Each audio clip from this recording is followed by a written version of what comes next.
Groupe Texaf, actionnaire du Tex Africa, éprouve d'énormes difficultés, notamment la tentative de spoliation de son terrain situé entre l'avenue Colonel Mondjiba et le fleuve Congo, terrain qu'occupe Utex Africa depuis 1926. À la tête d'une délégation, son CEO, Jean-Philippe Waterschot, était venu auprès du Premier ministre Jean-Michel Sama Lukonde pour lui faire part de ces difficultés, une situation qui, selon le président de la Fédération des entreprises du Congo, constitue une menace contre le climat des affaires.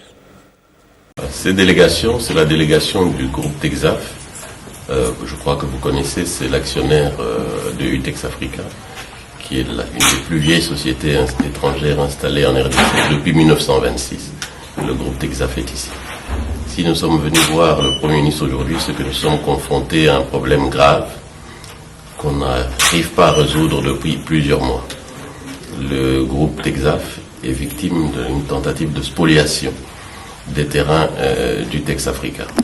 Ces terrains, depuis le début, vous connaissez, entre l'avenue Colonel Mondjiba et le fleuve, il n'y a que Utex Africa depuis 1926.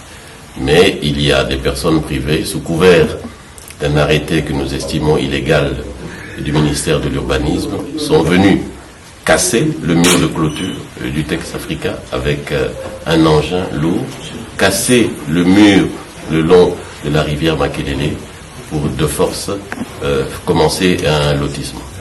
Après plusieurs tentatives infructueuses vers les autorités qu'on pensait être en charge, nous avons eu la chance d'obtenir l'audience avec le Premier ministre pour lui expliquer ce sujet qui est un problème grave pour le climat des affaires en RDC, parce que la coïncidence fait que c'est un des combats d'Albert Youm en tant que président de la FEC, le climat des affaires pour attirer les investisseurs locaux et étrangers, mais avec de telles situations, ça complique la chose. C'est pour ça que j'ai accompagné cette délégation avec le CEO du groupe Texaf, M. Jean-Philippe Waterschot, la secrétaire générale et un des administrateurs, et que les lotissements illégaux qui se font de jour et de nuit, surtout de nuit, soient arrêtés dans une zone qui en plus est inondable 7 mois sur 12.